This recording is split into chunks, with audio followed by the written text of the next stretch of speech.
We are live. We are. We know it. Yeah. The day after our country is in mourning. You know, that's all I gotta say. Good game. Good game. Yeah, we lost fair and square. Yeah, it was a good game.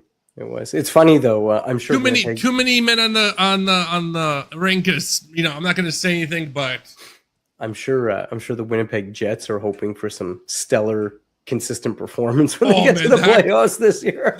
That goalie carried the team on his back the whole game. I think I saw the funniest meme yesterday. It was like after the game, it was just like a picture of a walrus, like a massive walrus, like in the net. And it was like you see these Canadian skaters trying to shoot at like nothing. I thought it was funny. Well, good morning, everybody, to another Wake Up and Deliver Season 3, Episode 5. John hasn't played our Wake Up and Deliver intro in a long time. We haven't even thought about it in a long time, but let's just... It's actually because I have to use these like virtual patch kind of systems. Like it's like you create a virtual connection on your machine and like you just patch create an it agent. in. Just put an agent on it. You'll be fine. I could put in. No, actually, funny enough, it was some of the agents that helped me really understand what was going on because I couldn't get it working the way that I wanted to originally. It was really messing with stuff, and then I did get it working. But it's like one of those things you have to really go above and beyond. And then the challenging thing is that if you don't turn it off right away or whatever, everything from the computer, like any sound or any notification or whatever, will just get piped through the mic. So, On that note, we like to see John be enthusiastic, energetic, and talkative. So we got to bring him some good content. Yeah, what do you got today? We're tired of Matt's motivational speeches from 1 year, so I switched it up, and we're doing videos now. Videos, okay. And John. Last mile delivery.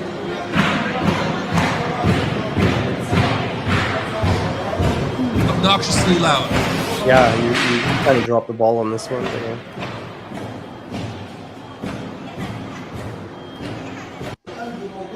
Deliveries right through the front door, still in the vehicle, don't need to get out. Save that time. Oh, so I thought this guy was coming out of a garage. I'm like, what is possibly interesting about this little car? I'm like, but he's going in. Was he going into a store? Yeah, he's going into the store to make deliveries. So like this looks like a conference hall, but they say these are some of the electric vehicles being used for last mile deliveries. This has got to be in like what, Singapore, China? Like, I didn't get the exact location. Well, it's English. It's English on the signs. I don't know. Interesting. I don't know. I mean, maybe if you're doing a show, sure, that helps, and you're setting up booths and whatever, which is what looks like is happening right there. Yeah, but even into a mall or whatnot, just instead of getting Wait, out, getting who's ever going to need? In what world would you possibly need one of these guys trying to get down the mall of the hall of a mall? Have you done deliveries for stores after hours? You have to pump truck it all across. You got people pull up with one of these guys, and you're good to go. Yeah, but I mean, if you want to start using things like that, like there's a whole host of like little indoor modified like golf cart style things that you can use if you want to do stuff like that. I think it's quite cool. I don't know. It's I mean, after hours, lucky you put that in there because that's about the only way that would make sense. You know what I mean? But I mean, if it was full of ice cream. You're not going to get any ice cream now, John. Oh my God, yeah. This guy driving in a pedestrian mall with all the kids on their big stuffed animal type like rider things they've got going on in every mall these days. Those are the worst. Yeah. You ever done one? Not me personally. Oh, you're such a liar. You're such a liar. I'll tell you guys, I've done it for sure. Kids, everyone, girlfriend, we all did it. It was fun. So now, next time Matt and I find ourselves in a mall, guess what's going to happen? Listen, I'm not going to say I'm not going to do it, but good save. Good save. All right, so I think we started trying to get away from it last year. Tried really hard, but I don't think that you could have a show on a week after what happened last week and not at least even mention it. With the Supreme Court in the U.S. overturning the tariffs, and now the administration,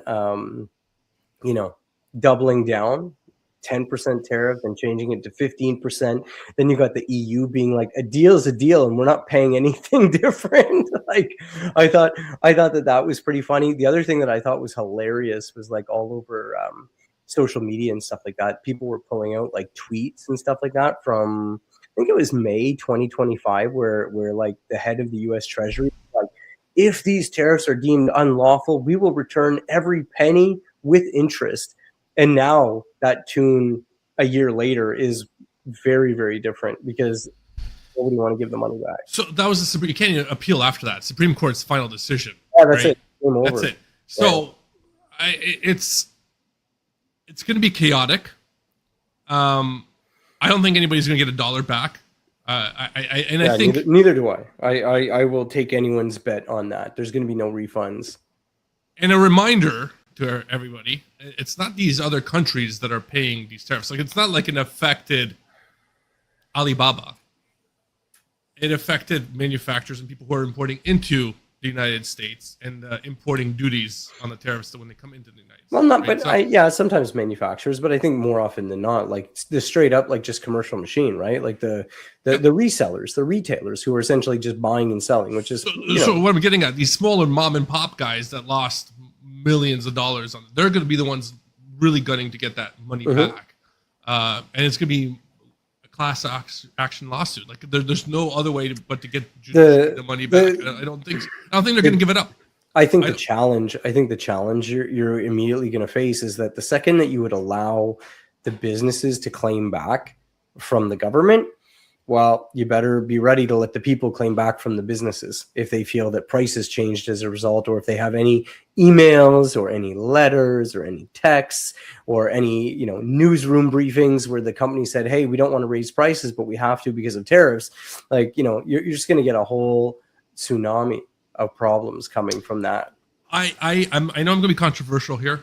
I know I'm going to get you all fired up. I kind of wish they would have just let the dragon sleep on this one. I wish they would have not, because this is just going to make everything so much worse. Yeah, I kind of agree. I think that this was a situation of like, hey, we want to make it clear that the way that these things happened is not good and not allowed, not just for the current administration, but for future administrations. Yeah. So I think they wanted to send a message that way. I do agree with you though that there's like, it creates a massive just tornado of uncertainty, because now it's like, well, those ones are going away. You have sort of Trump and the rest of the administration being like, oh, well, then we're just going to add other tariffs through other things. And you know what? Maybe now we're going to actually make them even higher because we can do that. But then you've got some of these things that he's quoting, for example, do allow the tariffs, like he says, and they definitely can do the percentages that they're saying. But what hasn't been reported in the news is that, oh, by the way, you're only allowed to keep them in effect for 150 days. So then what? And then Congress would have to like sort of stand behind them and stuff. So, it makes it really, really messy, because it's like now you've got one set that everyone is questioning. You've got another one being imposed under certain types of ways that they can be imposed. They can't actually last like even 6 months. So then what do? It becomes really, really chaotic, to your point. And this surplus that's been taunted around, like, look how much money we made off the tariffs, is now overnight gone. Right? And then if it hasn't been spent, good. If it has been spent, oh, come on. For sure it's been spent. You saw Kash Patel over in Italy on the FBI plane. It's been spent. Like, let's get real. I shouldn't say that's super political. We're gonna. Yeah. I wish we could edit that out, guys. Forget about that. I don't want to get. It's live. There's no editing. There's no editing. Yeah. You've heard it first. John's gonna be gone by next week. We're gonna have a new. No more going into the U.S. for me permitted for a few years. No, but it is causing anxiety because we don't know what to expect next. 100%, on a global scale. And sorry, go ahead, finish. I was going to say, and on that point, there's a lot of companies that I feel betrayed because they were assured it's not going to happen. It's not going to happen, and then it happens, and they're going, well, rightfully so. We want our money back.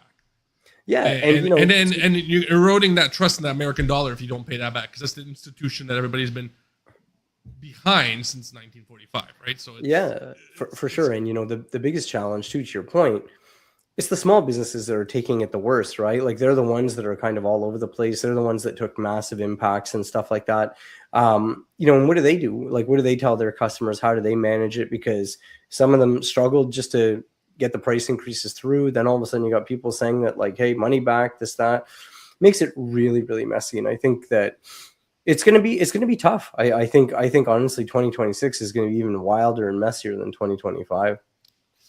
And this only empowers the competition countries to continue what they're doing, because they seem to say they're on the right path and what's happening in the world. So it's going to be interesting. Like I said, 2026. And we have the build up in Iran. That's going to disrupt a lot of different things right now as well. Like we're on the brink of a lot of icky situations that will disrupt a lot of global movement of goods. We thought the Suez Canal was a bad thing. Issuing the Hormuz Straits is not going to be good for anybody. Well, I mean, you've got all kinds of stuff, right? Obviously, you've still got things happening in the Middle East and Eastern. I shouldn't say Middle East. You're going to have stuff probably looks like going to happen in the Middle East. You've got still the challenges, obviously, with Ukraine. Mexico over the weekend had some wild challenges start to pop up. The world is just very unstable, and the reality is, we've talked about this a bunch of times before. I don't really think people understand like how fragile or how, I shouldn't say fragile, that's probably not fair, about how well synchronized things really had been around the world to sort of have this sort of, this big machine running. Like I saw some stupid article, like on a stupid article, because I can't stand the stuff that's like true and really not true at the same time. Talking about like just in time inventory, and it's like, oh, here's how you can change your procurement and your supply chain to be just in time and blah blah blah, and do all of these things. But it's like that does work, but it also doesn't work. Like it's very relative to like who you are. Like if you're a smaller business, for example, like do you think you have the sway with some of these big factories to be like, I want it just this way, or I want it this way, I will not accept delays? They're like, you're spending $100,000, get out of here. I've got Walmart over here spending $100 billion, like, or you know what I mean? Like it's like those things that give people these really false understandings of just like what could be achieved. It's like, yes, these things could all be achieved, but you have to appreciate the fact that synchronization comes when like everybody is like all in and everybody's able to do it and it works for everybody. The second that you've got really erratic ordering patterns, you've got people putting pressure because they feel that they're more important than others or that they need to secure their lifelines. It gets upended very quickly. And you see that with certain like manufacturers and retailers all of a sudden scaling back everything they were doing. Like, a few years ago, you were hearing Amazon buying tons of airplanes. They're building their own boats. You don't hear as much of that anymore. Now it's more like, I'm not going to be investing as much overseas. I'm not investing into that global strategy anymore. We're going to see if we can invest in American strategy, but they don't know how well that's going to work either. And they've let go a whole bunch of people. A whole bunch of different companies have let go a whole bunch of people on this AI front. And their latest article was everybody's blaming AI when they still need to hire to keep up with all the people they're having. And on top of that, we thought we had a GPU shortage and a RAM shortage a few years ago during COVID. That is, you can't even find RAM right now to buy a personal computer. And that's one of the things that we don't talk about is, like, in the next 3-4 years, for you to buy a personal computer that can run a lot of this stuff is going to be very expensive because all these companies are buying all those pieces for it. Yeah. Actually, that's another good point. You sent me that really cool video about that, like, Raspberry Pi add-on type thing and all of these different things. It's like, yeah, like, you're getting to the point where like the compute had been so close. Like funny enough, like, so, my kids have a PlayStation. I was looking at upgrading the internal hard drive. Essentially, you can add another one. And I looked at the price of like a 4 terabyte drive. And I mean, we both know what that stuff used to sell for. But then I'm like, I was sure. I was like, it wasn't that long ago that this stuff was selling for like $200, $180 or whatever. 120 bucks, yeah. Yeah. And I had to research. And now these things are back up to $400, $600, $800. Oh, really? Like just, wild amounts of stuff depending on the quality and stuff that you want. And it's exactly that what you're saying. So, all of these things continue to create a bigger divide. And that doesn't just stop at the consumer level, right? That stops at businesses, right? Like look at yourself, even for example, in your business and stuff like that, right? Like it wasn't that long ago that you had much more reach and capability, right, into your tech devices, especially as these new innovations came out to be able to leverage them for yourself. But now as the cost increases, it puts more and more pressure on businesses right? It forces them to be like, well, I either need to increase prices or I need to drop my costs or I need to do something to be able to, stretch that margin, gap. Because these are the things that like everybody's doing, right? So there's like this big keeping up with the Joneses type thing going on too, but not everyone can afford it at all, right? Well, I mean, look at the simple fact that your whole world on your cell phone, it costs like $2,000 for a phone now, right? And you got to subsidize it, you got to buy it, you have to do a whole bunch of different things. But now, when you think about it even further, all these pieces that are going into everyday uses, the camera, the monitors, the trucks, all these increases those exponentially when they can't find those parts and the truck breaks down because of maintenance. It might not be a mechanical problem. It could be a chip problem and they can't find those chips or can't manufacture them quick enough. It creates further bottlenecks along that supply chain, right? I mean, anyone walk into your local Best Buy, walk into your, I don't know, wherever you buy your computers, like whether it's Amazon, Best Buy, anywhere. If you go in there right now, like the fact that most of these machines or a good percentage of these machines still operate with like 8 gigs of RAM is wild. The way that when we were used to selling, and if we continue on that trajectory, these things should be sitting there with like about 128 gigs right now, the way that everything had been going.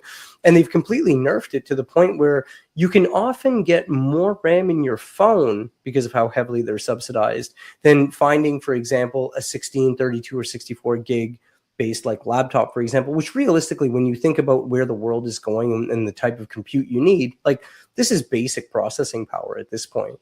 Well, and the challenge becomes, not to get way off our topic, but the challenge becomes a lot of these ideas now become more cloud-based, right? So don't buy your own local computer. Join the Google Cloud. You have a virtual computer there you can use, but then you're not owning any of that product that you're creating, and that IT that you had that used to be local and was yours is now open to someone else to have control over. Well, because, to tie that in then to a lot of like sort of supply chain and logistics type stuff. So FedEx put out last week, what do they call it? A 2026 state of supply chain type thing. First time they've ever put out kind of like an industry report or whatever. And, the big takeaway is basically like something like their big, hitting one. I'm just trying to find the article. No, not the article, but like the biggest like sort of statement is that FedEx argues that shipment visibility and the ability to predict, decide, and act on disruptions is where it is. But what they're saying is that everybody is just focused on being able to show you where something is, but there's not enough proactivity, and it's not actually making the information all that useful. If anything, like the two biggest things it talks about, customers wanting, for example, are one, reliable delivery windows, which I've been saying for like we've been talking about years, for 2 years on here. This just been like, certainty in delivery window is trump speed all the time. So that's number one. And then end-to-end tracking reliable delivery windows at 36% in terms of its ranking. It was the highest individual one from a customer perspective. And then end-to-end tracking was at 34%. But I would argue that the higher your reliability in your delivery window goes and the greater your certainty, the faster that end-to-end tracking bottoms out, because the only reason people are really tracking it is because they want to make sure it actually you do what you say. You know what I mean? If you're reliable and on time when you're supposed to be, they don't care about where it is, as long as it shows up when it exactly. If you're like, hey, it's going to be there on Tuesday. I was actually blown away. So over the weekend, I was on Amazon. Imagine I'm just like with the kids on the couch, and they needed something. We were like, oh, I need something for this PlayStation. And it was like a charger for the controllers. Dude, no word of a lie. It was like 12:30 in the afternoon. Okay. I'm on Amazon. I find one. It's already on sale. Like it was on sale. And then they're like, oh, order it in the next 1 hour and 22 minutes. And I will deliver it to you between 5 and 10. And I'm like, yeah, right. I honestly, because of the city, like because I can do it here I can do it in Kingsville too. Just putting it out there. When I was in the GTA, I could see that, like, because just the infrastructure and whatever they built. But Ottawa is a lot smaller. And I was like, yeah, right. There's no chance this is actually going to happen. So I bought it. No word of a lie. It was delivered at, I think, 10 after 6 in the evening. I was like, wow, that's pretty impressive. And Amazon, and I've been saying this now for a couple of months, has been quietly like really doubling down on their ability to like make you an exceptional promise and then hit it like really, really well. How much of that do you think is predictive analysis, where they've been listening to your conversations, talk about this PS5 controller, like, John's likely going to buy this. I need to move this sooner before he realizes it, so he gets it by 5 or 6 o'clock. I think I think I don't think it's listening. It wasn't the first time I searched for it. I do think though that Amazon is far enough ahead, and I'll kind of highlight another reason why I think this, but they're far enough ahead now where they know, because if you really want to understand your real promise delivery date, you got to log in. So the second you log in, now they have all of your history, what you've been searching, what you've had in a cart, which maybe you bombed out of your cart or whatever. So I've searched for this type of product before, and I hadn't pulled the pin because it's really not a high need product. It's kind of like an ultra convenience at best. And so all of a sudden, it's like what I think is more likely happening than listening is that if you looked at it and I looked at it, even if we were in the same house, so to speak, or if we were there, and if you had never looked at it at all, they may not present it to you on sale, and they may not offer you the rapid delivery. Whereas, hey, this guy's looked at it a couple of times. We haven't been able to close. Let's just close this deal because we're going to up the ante. We're going to up that value proposition by discounting it and making it available today. Will they pull the pin? And it's not really for the sale, because to your point, the fact that they made like $21 and for all of that took, like, that probably wasn't worth it. But the intelligence they gained on me is like, now we understand this customer a little bit better. And I do think that there's an absolute ton of that going on from them. Well, and it kept you away from Best Buy. It kept you away from the competition. Right? Oh, honestly, to be quite honest with you, man, I don't know what it would take to get me into one of those stores for the most part. It has to be just like really randomly, just because I want to just not window shop. Window shop is probably the wrong term. It's one of the few stores I still enjoy kind of walking around as a good old electronics like Best Buy. Yeah, as a quasi discovery and just seeing what's new when you don't really have any real intention. But the reality is when you have deep intention, or you're like, I know I just need something. The reality is Amazon has now taken the lead in terms of being like essentially the low cost provider, being reliable, all of these things. Like, and what I was going to say about Amazon that's just wild is that they are now the #1 retailer in the US. They clocked in for their fiscal 2025 year $716.9 billion of revenue, compared to Walmart's 713.2. So Amazon is now the largest retailer in the US by revenue. That's crazy. That's wild, man. That is wild. 30 years versus it's not their moneymaker either. That's the wild part. The wild part is not that they have that. It's not their moneymaker. Yeah, exactly. You know what I mean? Now, I think it's getting there. I think Amazon does such a great job of playing the long game that they just kind of know now that they're constructing, they're creating like a seamless blend of like ecosystems. You know how people have like an Android ecosystem, or they have a Samsung type ecosystem, or they have an iOS ecosystem, or an Apple ecosystem. I think Amazon is kind of trying to create that same effect, blending like digital and physical, and that's where I think they know the real long-term value and entrenchment lies, is when they just become your ecosystem for almost everything. I'm just waiting for the Demolition Man future where Sylvester Stallone. Taco Bell. Taco Bell is the only restaurant that survived. If you guys haven't seen that movie, you should check it out. I think it's from, what is it, 93, 94 maybe? Do you know it was only in the US version that it was Taco Bell? I think over in UK and the rest of the world they use like a different franchise. Really? Yeah. I don't know. I thought Taco Bell was pretty apt for the timing, because Taco Bell was like ultra cheap early in the 90s, like that. Like it was everywhere. That fuchsia purplish thing they had going, and they're like, talk like 15 tacos for $15. It was exactly. It was like the best thing ever. Like it was the rage. Like exactly. I'm not gonna lie. I like going and watching some of these old movies. Like the other day, I was watching Seinfeld, and noticing everyone should enjoy Seinfeld.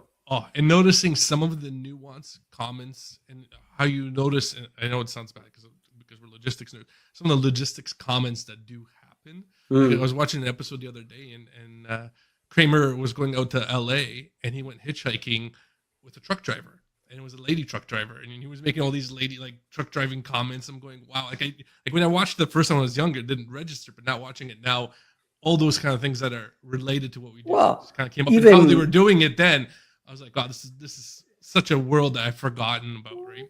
Well, even about, you remember that one episode, and this is kind of like so tantamount to what goes on today. There's that one episode where, they have the whole discussion, because when you return well, either it was either glass bottles or beer bottles or beer cans or something 10 like that. cents and 5 cents in Michigan. Yeah, it was 5 cents in New York, but 10 cents in Michigan. And like, you know, Newman and Kramer, they were like there. And then all of a sudden it's like, we can't, I've done all the math. You can't make it work. It doesn't make money, da, da, da. And then someone's like, well, what about a free truck? And it's like, ah. And then funny enough, like, no, but you know, you talk about the fact of here you are 30 years later. And that's essentially how DoorDash and Uber are making money by like, oh, well, we don't really have a truck, guys. We don't have any of that stuff. You know what I mean? But it's true, because some of those things, and actually that just shows you that, you know, for as much as people want to pretend that there's this wild innovation, is that like, there's only so many things you can do when your revenue continues to come down. Like, you know what I mean? When you can only make so much revenue, whether it's because it's capped or whether because you only charge so much or whatever, logistics and getting something done in the real world is there's almost always a floor of a fixed cost at some point. You're gonna love this one. You just brought back a memory of a story that I had in the past week. So I was helping a friend because he's one of my drivers, but he also obviously has his own company. So I was helping him find a load. And he goes, hey, can you log into my email and just send out emails to find me a load? I said, no problem. I was helping him out. I sent a few emails out, and some brokers are emailing me back, and they're like, hey, can you move this for this price? I'm like, well, that price was very low for the market. I'm like, no, and I know, obviously, I know from my own perspective. I go, yo, this is very low price. You're lowballing me. And they're like, well, I can't pay more. I'm like, well, I know. And I said, I know Kingsville pays for the exact same route X amount more dollars. And the guy goes, and I thought of you right away, John. The guy goes, well, that's tomatoes. I'm carrying carrots. And I went to the guy, I'm like, what difference does that make on how much it costs to move the goods? He goes, what do you mean? I'm like, whether it's a bar of gold or 1,000 pillowcases or whatever else, the cost is the cost. Exactly. It's the distance traveled is what really is cost. It doesn't cost me less to move. Technically, yes, if it's lighter or if I'm not turning on my. Oh, these are insignificant variables. Insignificant. Like we're talking about 40,000 pounds of goods. And the guy was having an argument with me. He goes, you drivers don't know what you're talking about. Carrots, pay less versus tomatoes. I'm like, it pays you to get less, maybe. Yeah. The cost of transport is still the same. Yeah. And if the market is 4K and you only have 2K, you're out of market. I'm sorry, I'm not moving your load. And he kept arguing with him. I'm like, listen, I'm not arguing with you anymore, buddy. Either you're paying for this or you're not paying this. And he couldn't fathom it. He's like, I don't get it. You know carrots don't pay. I'm like, I don't care if carrots pay or don't pay. It's so sad, but it's true though that unfortunately we've really reinforced for their society that there's a link between the shipping cost and the value of the goods. It's not true at all. So the higher the value of a good, like if you're transporting gold, like if you were at Brinks, you're going to have security, you're going to have white glove, you have other things that layer on top of that cost. So that increases the cost. But it only bare minimum is still the bare minimum. But that's the thing, is that the cost is the cost no matter what you're transporting up until the point that you change the requirements or change the activity. Mm-hmm. You know what I mean? But the same thing, the same activity in the same zone to the same places at the same times, if everything is the same and there are no differences at the activity level or the requirement level, then the costs are the same. Yep. No matter what it is. It could be like the most famous painting in the world. Doesn't matter. It could be 2 skids of carrots. Like they take the same space, like it's going to take the same goods. The only thing that the market does is that, for your friend with the carrots, he may find himself in a position where, if he's not doing FTL and he's doing LTL, or he does a lot of his moves like that, where he's able to piggyback onto capacity where people have essentially covered enough of the cost that someone is willing to take a loss on certain pallet positions worth of freight. You know what I mean? Yep. Just to make a little bit more revenue because they're going to go down that corridor anyway. But that unfortunately is the biggest slippery slope in the spot market when it comes to transportation, is that, and we've talked about this before, this concept, and people should really understand this out there, is that the same load for 2 different people could have 2 different values in the sense of what it means for them and why they would or wouldn't take it. And even the same load for the same driver in the same circumstances on 2 different days have 2 different value propositions. Well, yeah, costs or value propositions too, because he's like, hey, if I'm like pretty much empty, doing extra work for you that now is pulling me out of the way or pulling me off route is really not worth it. Whereas like, hey, you know what? I'm doing a full truckload almost to like your guy who's 1.2 kilometers or, you know, 0.8 miles down the road. Sure. Because like, you know, it's essentially paid for. Like someone else has covered the cost. So lots of interesting things. And that type of stuff is where, you know, I get frustrated with a lot of these, you know, fly by night solutions that you see posted, and a lot of people claiming that like, you know, pick up my platform, diversify your mix, do this, do that, and you're just going to save all kinds of money, is that it's inherently not true. But the danger with it is that it's true and not true at the same time. And that's what makes it really difficult. In the same scenario, I know I'll leave this on this one because we're a little bit over time. We try to be as punctual as possible. Oh, this was a snappy one today, though. You guys got a lot. Yeah. And so a similar scenario, same kind of context. And another broker reached out and he goes, "Hey, I got a great load for you." He goes, "It picks up in Toronto, goes to Quebec City. It's paying baby carrots." Yeah, you didn't even tell me the commodity. He's like, "It's you know $2,000 for this run." I'm like, "Well, that's not a good run." He goes, "Yeah, it's $4 a mile." I'm like, "How do you figure?" He goes, "Well, here's the destination, here's the origin, here's the destination." I'm like, "Okay, but where am I coming from? Where am I going after?" He goes, "What do you mean?" I'm like, "It's maybe did he put it in the middle of nowhere or something?" Like, yeah, it was in the middle, like, and he goes, "Oh, I got a reload for him." Like, "Where's the reload?" And it was like really Timbuktu, nowhere, Quebec. I'm like, you just shot everything out and like out. Like, there's no chance of making money on this. And he goes, "But it's good money. Look at the rate per mile." I'm like, "You don't know where I'm coming from. I have to run all those empty miles, and then where the deliveries, I have to run a whole bunch of empty miles. It doesn't matter that the loaded miles are X. The cost associated to that run still exists in that fashion." And I know there's going to be a lot of carriers who are going to reach out to me like, "But Matt, you do this to me." We'll talk about that next time. But you did this to me. Wow. But it's true though. Actually, that is very true, that there's always like, if you guys want to, you know, think about it, like that stem time or the stems outside of, like Matt said, the loaded activity or the actual payment activity, always super important to understand. Absolutely. On that point, it's on John's side this time, so it's over. Yeah, we switched. We don't know what happened this week. Well, I'm like on the other side. Over there, I think his head. You guys can't see it. Yeah, you're over there. But the time's up. We are over time. There it is. There. You can't see it, but John and I can. Yeah, they can't see it. I know. On that note, as always, thank you for joining us. We had a great time. I know we keep promising cool stuff that's going to happen. Cool stuff comes with time. There's going to be more things that we're going to talk about. But always join us next week. Same time, same doc, same everything. Yeah, hope you had fun, and we'll catch you guys next time.